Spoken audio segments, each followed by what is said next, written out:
Le ministre ivoirien des Transports Amadou Koné a récemment annoncé le renforcement dans quelques mois de la flotte d'Air Côte d'Ivoire, la compagnie aérienne nationale. Selon le ministre, Air Côte d'Ivoire, avec une flotte qui s'accroît et des destinations qui se multiplient, offre des services de qualité proches des grandes compagnies et fait la fierté de la Côte d'Ivoire. S'agissant des vols domestiques, le ministre a indiqué que d'importants moyens ont été dégagés par l'État et la compagnie elle-même pour réhabiliter les aérodromes et les rendre fonctionnels.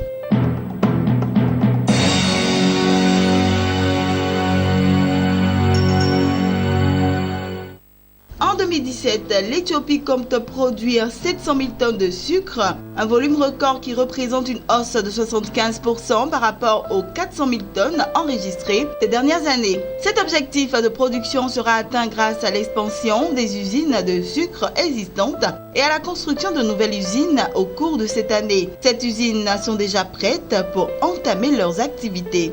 En misant sur cette production, l'Égypte vise à satisfaire sa consommation annuelle de sucre qui se situe entre 600 000 et 650 000 tonnes. Il compte ainsi réduire sa facture d'importation élevée à 130 millions de dollars par an.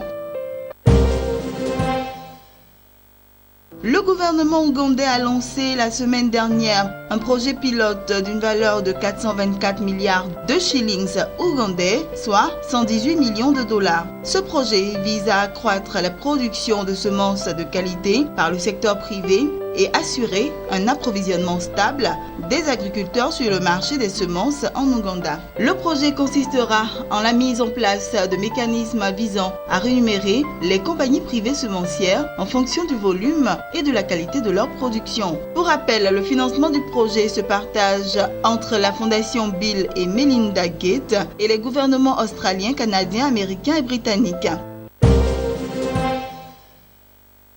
Le Canada a octroyé un don de 120 millions de dollars au Ghana en appui au Planning for Food and Jobs Programme, une initiative du gouvernement ghanéen destinée à accroître l'emploi des jeunes dans le domaine agricole. L'accord relatif à ce coup de pouce financier a été récemment signé par le ministre ghanéen des Finances et la haut-commissaire du Canada au Ghana. Le programme lancé en janvier dernier débutera véritablement en mars prochain. Il compte aboutir à la création de 750 000 emplois pour les jeunes d'ici la prochaine saison agricole.